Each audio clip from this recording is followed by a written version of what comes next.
So yan ang sinusunod nila.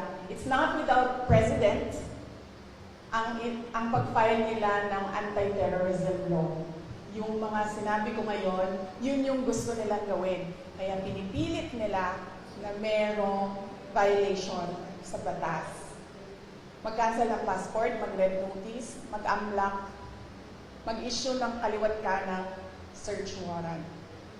So, ibig sabihin, babalik pa rin tayo dun that this is clearly oppression and harassment for remarks that pinipilit nila to take it out of its logical context. Abogado ako. Alam ko kung anong illegal at illegal. Alam ko kung anong actionable at hindi actionable. Hindi actionable ang maghabilin ka. Hindi actionable yun. Walang active threat kung hindi ako mamatay. Walang mali doon. Walang illegal doon. Sinabi nila kahapon kung sino bang nandoon sa inyo sa interview, press briefing namin. Sabi nila, pinalaki at pinalakas yung security ng First Family, ng President, dahil may threat. So ako, napaisip ako, nilalakasan niyo yung security niya? Ibig sabihin na yun, papatayin na ako? Why for? Will you double the security? Diba? Itong mga dictators and oppressors, unfortunately, hindi sila magaling mag-isip. Basta lang sila tira, pero hindi nila iniisip na lahat ng sinasabi nila doesn't make sense, especially kapag nagsisinungaling ka, mahuhuli at mahuhuli ka sa pagsisinungaling mo. Kaya nung nakita ko yung NBI sa Pila, nagpatanong kagad ako sa Negros. It's not the first time na ginawa nila yun sa isang Pilipino. Sabi ko, anong nangyari sa Negros? Sinabi sa akin kung anong nangyari sa Negros. And sabi ko sa mga lawyers ko, yan ang gusto nilang gawin. I'm sorry, yung sa PNP po, kasi direct so ikaw yung group natin, yung security kayo na yung pag-relieve ng AFP para to face investigation. Yes, oo. Initially, we are filing charges against them as well. For disobedience, for kidnapping, for robbery. My next question po, Speaker Hero, ABS-CBN. Yes, ma'am. Good afternoon. Ma'am, do you have any information as to the status, health status of your Attorney Lopez? And do you have any information when she will be transferred to the house or attended? Ma'am, wala po akong update sa status ni Yusek Zulaika Lopez and Ms. Gina Acosta, both of whom are admitted sa Veterans Hospital. But nakita ko kanina sa updating namin sa group chat ng opisina, I believe the hospital released a bulletin. Tama ba? Parang nag-release ata ang hospital ng bulletin about updates sa kanila. Ngayong araw na ito, hindi ako makapagbigay ng update kasi maaga po ako umalis kanina sa hospital. Mga 4 a.m. ako umalis and tulog pa lahat ng tao. But last night, pagdating ko sa hospital, ang sinabi lang naman sa akin na nag-endorse, yung nagbabantay tapos in-endorse sa akin, na hindi pa rin kumakain si Yusek Lopez and si Ms. Gina Acosta ang na-endorse sa akin kahapon is masakit yung dito niya. Kasi apparently, pag nawalan ka ng malay ay nagiging unresponsive ka, parang kinukurot ba dito, hindi ko alam kung anong ginagawa. So apparently, sumakit yung dito niya kasi yun yung parang i-arouse ka para magising. So yun yung updates based on sa pakikipag-usap ko sa kanila.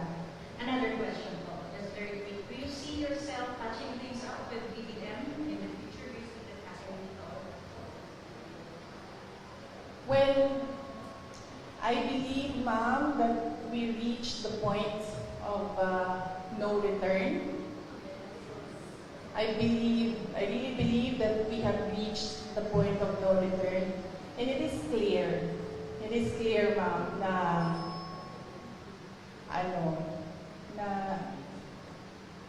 parang they are really going after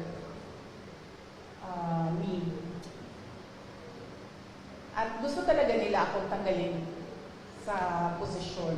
And totoo talaga yung mga sinasabi ko na threats sa akin. Bago pa man nangyari yung kaguluhan sa House of Representatives noong nakaraang Friday, documented lahat ng threats sa akin, sa Office of the Vice President Personnel, and even sa aking family. So, gusto kasi mag-Vice President ni Martin Romualdez. At hindi niya alam, ayaw ng mga congressman at ng mga senador na mag-Vice President si Martin Romualdez. At hindi niya alam na ayaw ng taong bayan mag-President si Martin Romualdez. Unfortunately, hindi maintindihan yon ni Martin Romualdez. Yun yung problema. Okay, next, from Heroes of Contesta, RNN is Anita. Good afternoon, ma'am. Any reaction lang po ma'am sana sa mga pambabatikos or mga pahayag ni House Majority Leader at Subuanga City District 2 Representative Manis Dalino ang laban sa inyo tungkol nga dito sa mga nangyayari? Well, hindi ko siya kilala, ma'am. So, huwag na tayo mag-comment sa sino ba yung anong pangalan na, ma'am? Manix Dalipe po, Congressman Manix Dalipe. I don't know him. I'm sorry.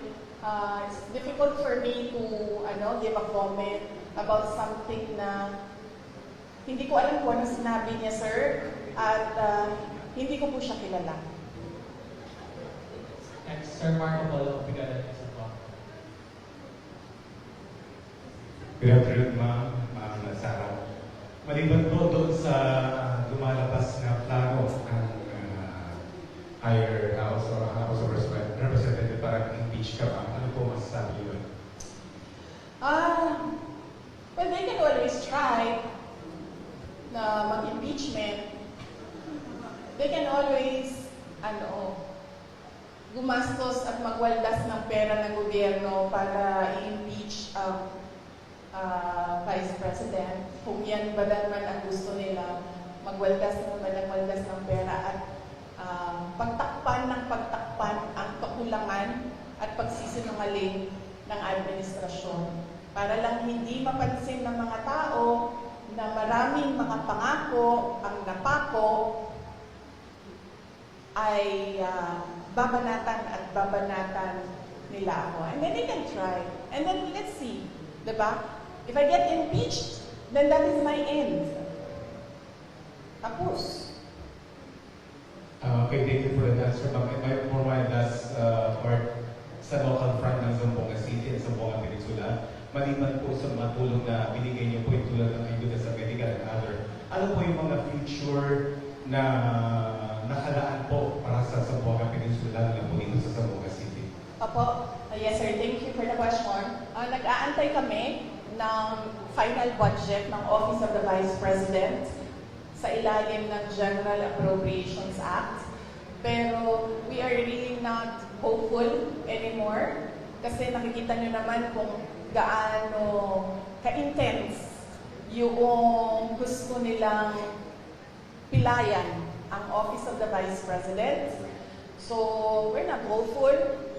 Kung meron mang budget And then, yung, kung ano man yung maibigay na budget, pagkasya namin, yung mga projects namin doon.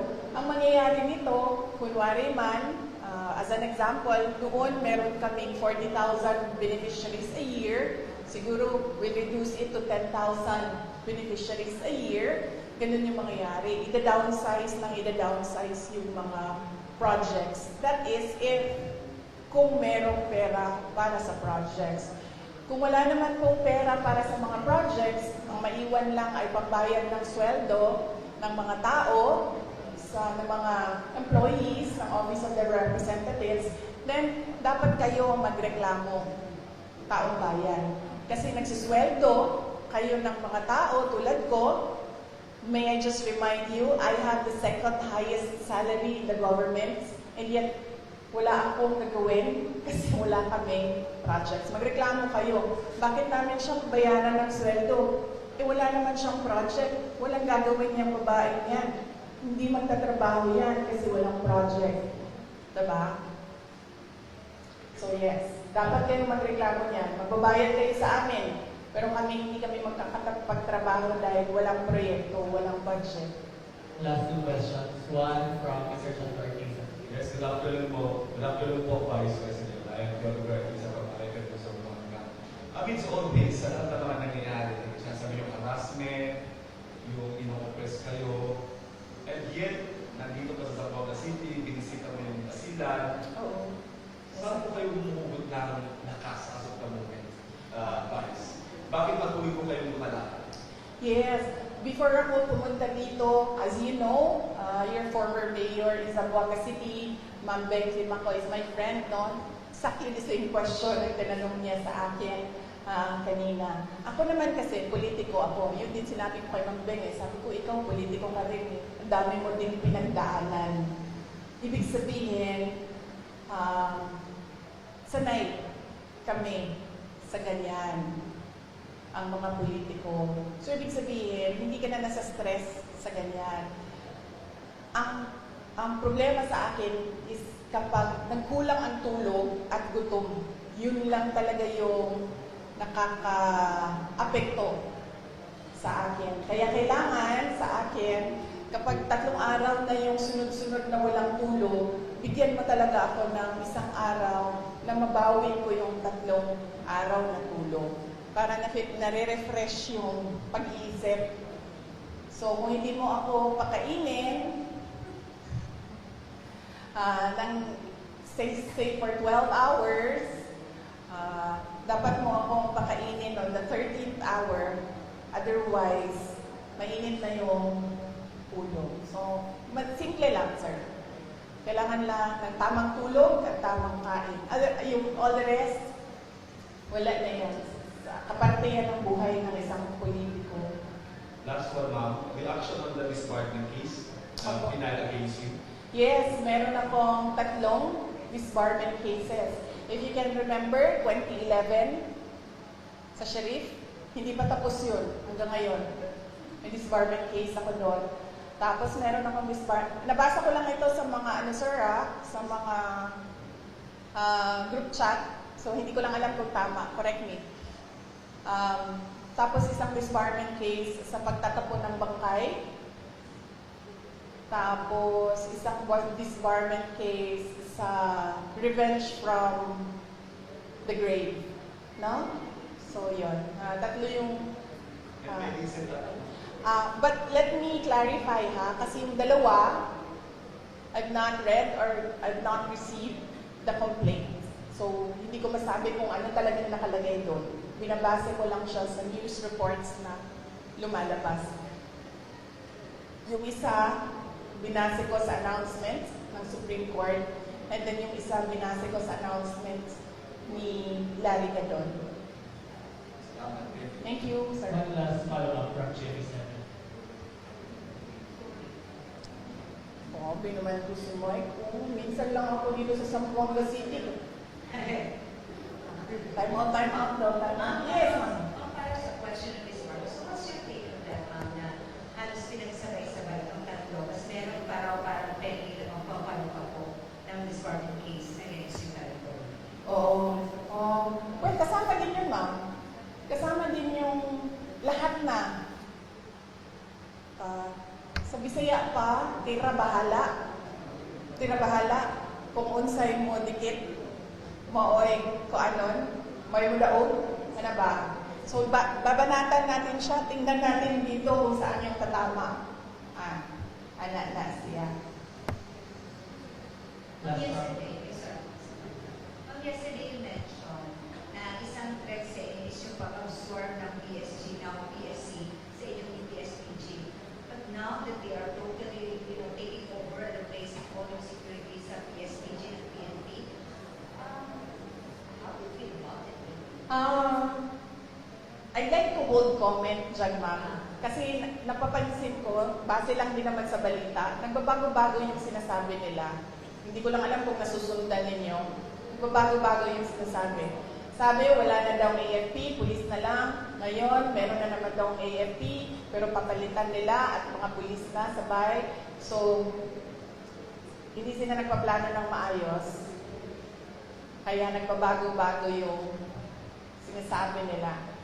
Advice ko dito sa mga tao na ito, mupo muna kayo, magplano muna kayo bago kayo bumanat para hindi kayo nahuhuli na nagsisinungaling.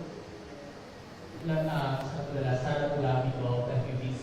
Pag gumaganyan ba ako na aapektuhan yung sound? Okay. Good afternoon, VP. Since natanong na po yung isang tanong ko, ito na lang po. Sabi po ng PNP, wala silang information sa pagbabanta sa inyong buhay. I-report nyo lang po ba ito officially, ngunit nasabi nyo hindi ito pinansin ng mga kinauukulan? Ma'am, nakakahiya sa buong mundo na ang Philippine National Police natin, who by the way has intelligence funds, hindi alam ang mga pangyayari sa ating bansa. Nakakahiya na meron tayong police na hindi nila alam ang threats sa Vice President. Nakakahiya yan, ma'am. Huwag sila magsasalita ng ganyan kasi nagpapakita yan ng incompetence ng Philippine National Police. Dapat dyan, kung ako po ay Presidente, Sekretary ng DILG, Chief ng PNP, ang sagot dyan ay, let us sit down and investigate the alleged threats so that we will know if these are true or not. Yan ang tanong. Ayan ang sagot dapat ng tamang tao. Pag yung tao na tama mag-isip, yan ang sinasagot dapat. Hindi yung sinasabing wala kaming alam ng mga threats. Nakakahiya na ang pulis, ganyan. So, ibig sabihin, ang dami nilang walang alam ng mga pangyayari. So, kaya pala, nagkanya-kanya na ang mga kriminal dahil walang alam ang kapulisan. Nakakahiya para sa Pilipinas na naririnig na ang pulis natin ganyan magsalita. Ms. RG po, ladies of Mga Times. Last question po. Yes, VP, magandang hapon po. RG from Ladies of Mga Times. I would just want to ask po, with what is happening, may satellite office po kayo ng mga nagsira din po. So, dito, ang satellite office na hindi nagsiservisyo sa Zamboanga lang, pati sa, Basilan, Sorel, Tawi-Tawi. How will you, anong assurance po na tuloy-tuloy yung servisyo with what is happening now? Yes, ma'am. Bago po ako sumagot, ma'am, may I just say, I love your color green ngayong hapon na ito. Halatang-halata naman, ma'am. Oo. Wag, ma'am, kasi suspended ka na kaagad bukas, ma'am. Huwag ka po mag-green. Suspended ka na bukas, ma'am. Sandali. Okay. Yes. Nagpapasalamat ako dahil nakapunta ako ng Zamboanga City ngayong araw na ito. At in-person yung meeting namin ng satellite office lead sa Western Mindanao. Kasi papunta kaming, there's about 40 minutes papunta doon sa Isabela City. So, 40 minutes papunta, nag-meeting kami. 40 minutes pabalik, nag-meeting kami. So, masaya ako dahil nagawa namin yung in person. Ang hirap din kasi talaga mag-meeting pag Zoom eh. At napag-usapan namin ni Mr. Mike Saavedra na malaki kasi renta na, malaki din kasi itong building na ito, malaki din ang renta dito ma'am. Ang gagawin namin, lilipat kami sa mas maliit na lugar, mas mababa yung renta. So, napababaan na rin yun namin yung budget na kailangan gamitin. Tapos tutuloy-tuloy lang si Mike ng mga downsized na mga project. So, yun ang plans namin for Western Mindanao Satellite Office. Papaliitin namin, ma'am. Tsaka maghahanap kami ng mas mababang renta. One very last question from related by the OPP Media po. Baka may sagot po kayo sa sagot ni DA Secretary Q. Laurel tungkol sa 20 pesos bigas na remarks niyo po kay BBM versus BBM. Ano ba sinabi niya? Pwede, saan ang sinabi ni... This is related by the OPP Media po. Yung baka may sagot daw po kayo regarding sa sagot ni DA Sec. Q. Laurel tungkol sa 20 pesos bigas remarks niyo po versus BBM. O, ano sinabi niya? Hindi ko alam. Sorry Hindi ko alam kasi. Ano sinabi ni... Wala. Ang sabi po niya ay matalino naman siya, di ba? Iba yung panahon noon natin. Pag-aralan niya muna bago magsalita. Oh, okay. Yes. Tama naman siya doon. Matalino talaga ako.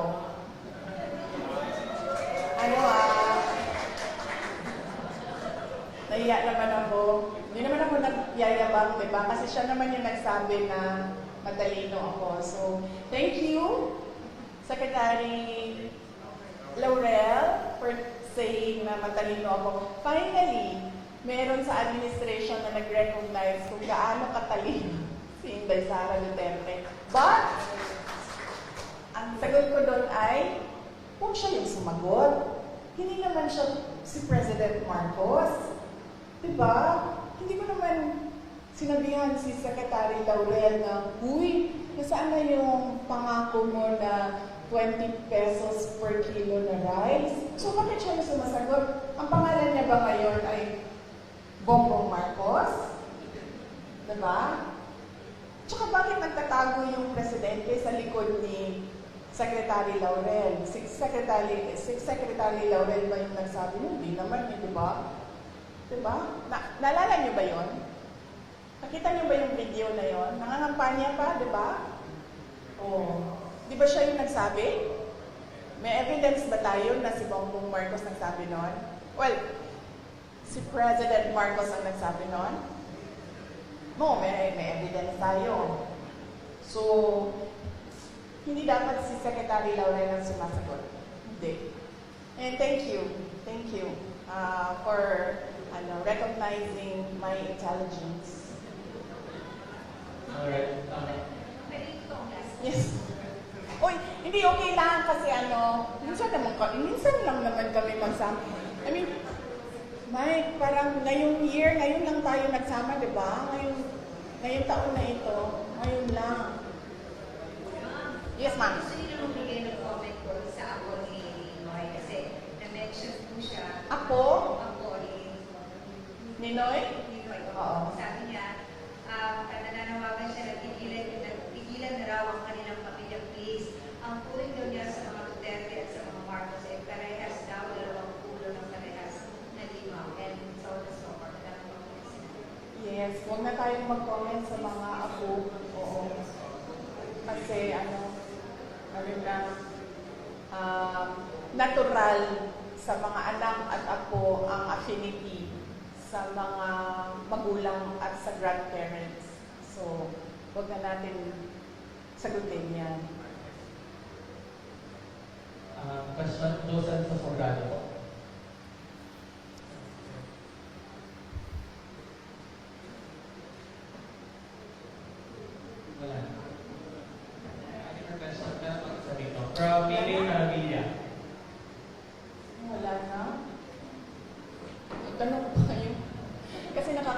barangay. Tapos, walang tanong. Yes, yes, ma'am. So, good afternoon po, VP. What is the Vice President's Duterte's current stance on supporting specific political groups or candidates in Zamboanga City as the 2025 elections approach? Considering Congressman Manny Felipe, the majority floor leader is won by the administration. Okay. So, at the moment, no, there was an initial meeting with candidates, senator candidates of the PDP party. And I am not a member of PDP. They've been trying to recruit me, and I've been telling them that I have to think about joining a party because right now I am enjoying that I am free and I don't have to answer to a political party and I don't have to toe the line of a political party. So I have to think about that. But I told them that I can help you strategize on what to do. Initially, during the meeting, I gave them suggestions. On what they can do, on how they can strengthen their campaign, on how they can strengthen the branding. So that's about it for now. There was no talks of campaigning. Yes, but I told them if you need someone to talk to about strategizing on how to run the campaign, I'd be glad to help. I'd gladly help. And then for local, as of the moment, I am committed to Davao City only. But apparently, doon sa Davao City, sinasabihan nila ako, wag na lang daw ako sumali doon. I have my own problems. So, yun pa lang ang nabigyan ko ng commitment. Yung ibang mga local na mga candidates na mga kaibigan, wala ako pang nabigay ng commitment. But, sa tingin ko naman, parang wala din sigurong magkaka-interest na hanapin ako or i-request ako dahil lahat ngayon natatap. Ang term na ginamit ng isang politiko, benga. Tagalog term yan, no? Grabe, bumenga. I know it's an LGBT term. No? It's an LGBT term. Grabe, bumenga yung administrasyon. So, walang gusto na makita or malaman na kaibigan ko sila or nakampis ko sila or supporters nila ako. So, that would make it easier for me since makakapagpahinga ako sa kampanya dahil from 2016 to 2019 to 2022 nangampanya ako. And this time around, since hindi naman ako kandidato, makakapagpahinga ako sa kampanya, makakatutok din ako sa trabaho namin sa Office of the Vice President. And then of course, makakatutok ako sa committee hearings, kung mayroon pang committee hearings na darating sa susunod na taon sa campaign period. Yes, sir. Pwede pa, sir, sa mga kasama ko. Pwede ba? Okay, I'm Max Daman, sa TV News Online. Ang katanungan ko sa inyo, ma'am, ay itong trend ay nangyari sa inyo. Seryoso ba ito o wala? Mga political... Serious ito, sir. Nakita mo si Marcos Sr. Nakita mo kung paano nila, I'm sure nakita mo yun, sir. Kasi kami, edad namin, hindi namin nakita. Nakita mo, sir, naabutan mo? Yes, sir. So, very serious ito. This is not a,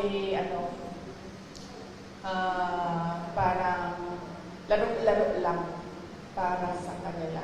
Seryoso sila sa gusto nilang gawin. At alam natin ang capacity ng isang Marcos.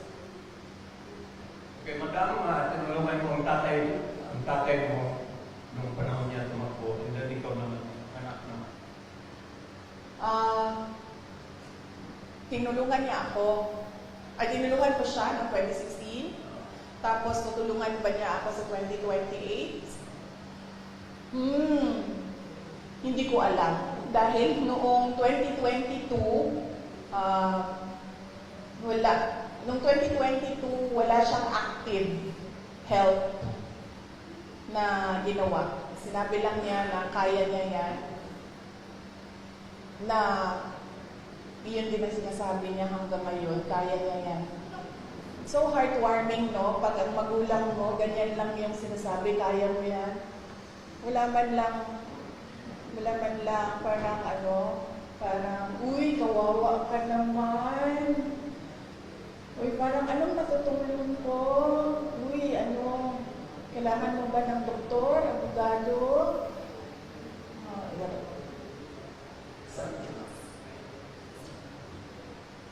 Heartwarming kung ganyan yung concern ng magulang mo. Another question from my end. Yes, ma'am. What's your reaction to the MNLF's offer to provide security for you in case your current security will be pulled out? Yes, nagpapasalamat ako, ma'am, sa Moro National Liberation Front, MNLF, sa kanilang offer na tulungan ako sa security. But right now, meron na akong mga kaibigan na gumagawa ng paraan kung paano gawin ang aking security in case na magkakaproblema talaga kami with the armed forces of the Philippines, particularly the unit ng Presidential Security Command. Saying between no matter what, hindi tatanggapin ang PSPG ng PSP. They'll take over for PSPG. Yes, ma'am. Kasi, ma'am, ang Presidential Security Group o PSG na ngayon ay pangalan niya PSC, Presidential Security Command. Ang batas na gumawa noon, may mandato siya. Ang mandate niya is the protection of the President and his family, protection of the Vice President and his family. At meron pang iba. So, ang PSC kasi is a command under the Armed Forces of the Philippines. Walang mga pulis doon. AFP yan sila lahat. Ang mandate ng PSC, President and Vice President. Bakit? Bakit yun ang mandate nila? Kasi our Constitution provides for the line of succession. The Vice President is the first in line. So, ibig sabihin, the state is required, is mandated by the Constitution and by laws to protect the Vice President. Kasi pag nawala ang Presidente, siya yung susunod. Kaya pinoprotektahan din siya. Kasi siya yung reserve. Kasi pag hindi mo pinoprotektahan ang reserve mo, wala ka ng reserve.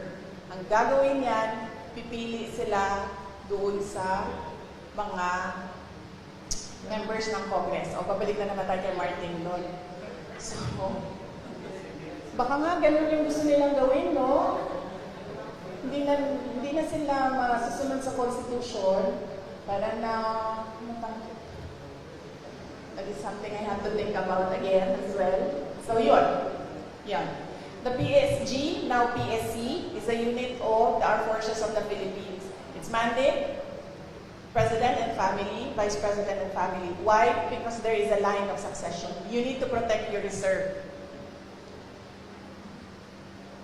Wala doon sa usapan ang Philippine National Police. Super last po from OVP Media. Based on the DBM COA Joint Circular, OVP and DepEd violated a rule on confidential funds when you allowed security officers to handle them instead of special dispersing officers. What's your reaction? Sorry ulitin mo yung tanong. Based on DBM COA Joint Circular, OVP and DepEd violated a rule on confidential funds when you allowed security officers to handle them instead of special dispersing officers. What's your reaction? Sino nagsabi? sa based on sa DBM OWA Joint Circular. Kaya nga, sino nagsabi mo na base doon may violation? This is question from Sir JC from OPP Media po. Oo, but someone has to have said kung balikan nyo na lang. Balikan natin last one from Mr. Soliver Ortiz. Good afternoon again, ma'am. Balikan ko lang yung local fund. I can see former Vice Mayor, former Mayor Beck dito. Oo. And it is a public knowledge na nung last election, isa siya or hindi siya lang yung pumuntahan talaga na pinakita yung suporta sa iyo bilang sa pagtakbo ng Vice President. And now she's running under a group na kumbaga ikalaban ng sinasabi nung hindi nyo kilala na kongresista. O, kilala ko si Kimber. So since nandun si Mayor Beng sa grupong yun, is it safe to say na kung pag-endorse mo kayo ng candidate locally, of course, kasama dyan si Mayor Beng at yung kasama pa yung buong partido niya at yung kalaban na sinasabi nyo hindi nyo kilala for Mayor. Thank you po. Oh, okay. Yes. Sige. Well, kung meron pa mang value words ko dito sa Zamboanga City at meron pang mga tao na nalilip, ay, nakalimutan ko sir, tama. Sorry. Kaya pala ako hindi na mag-endorse dahil nung last endorsement ko, anong nangyari? Sinasabi sa akin ng mga tao na budol sila. Hindi, Sarah, nabudol kami dahil sa iyo.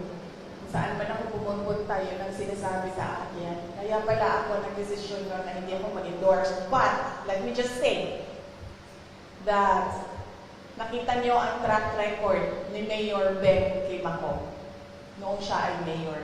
Nakita niyo ang kanyang mga accomplishments. Ngayon, mayor siya na, ngayon vice mayor ang kanyang tinatakbo. So easily, kung magagawa niya ang pagiging mayor, easily she can do the work, the duties, and the mandate of a vice mayor. Dahil nakatutok lang yan sa legislation. So, kung kaya niya ang executive, lalong-lalo na nakaya niya ang legislative. Dahil napaka one track ang trabaho ng legislator. Gagawa ka ng batas. So, on that point, the voters should think about that. Her achievements, accomplishments as mayor, and her capacity na mag-vice mayor. Lagi ko sinasabi ngayon, ano ba dapat iniisip ng mga tao ngayong darating na ang eleksyon? Unang-una, pangako. Huwag na kayong maniwala sa pangako, ha?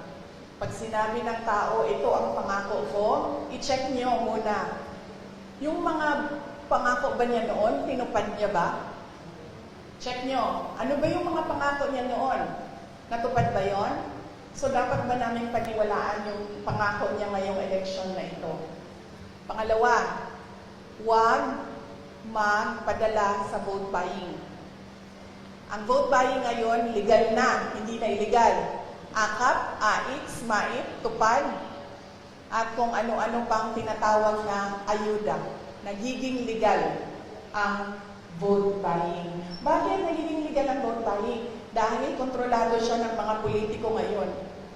At meron silang kota-kota sa pamimigay ng ayuda. So yan yung sinasabi ko, yan yung proof ko na nagiging legal na ang vote buying na tinatago sa pangalang ayuda.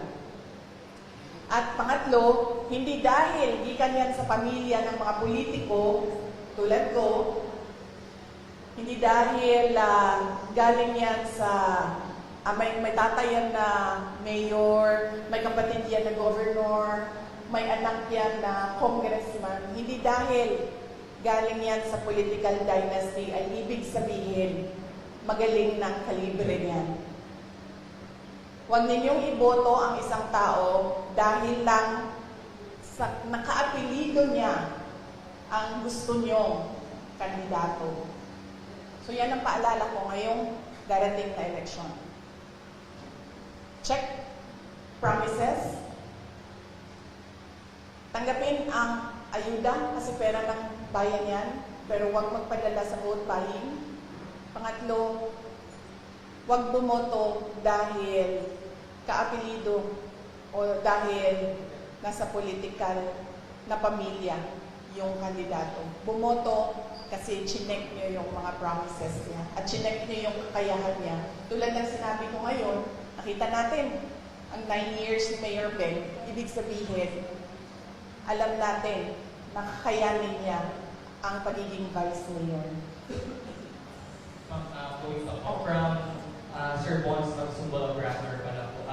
He's asking for a reaction based on BBM COA joint circular. OVP and PEPETO violated a rule on confidential funds that will allow security officers to handle them instead of special dispersing officers. Reaction po. No, I will not comment on the assessment of the person asking the question. Ano pangalan niya? Bons Magsumbol of Raptor. Oo. I will not answer a question na si Bons Magsupol ang nagsabi na there is a violation of the JNC. I will only answer kung nagsabi ang COA if there is a violation of the JNC. Hindi COA si Bons Magrapol, hindi siya COA. So hindi siya dapat ang nagsasabi na merong violation ng JNC. Na sinasabi ko din, hindi ang congressman ang nagsasabi na merong violation ang Office of the Vice President sa confidential funds. COA lang na trabaho yun. Alright, thank you so much everyone for your answer our press. Maraming salamat. Magandang hapon.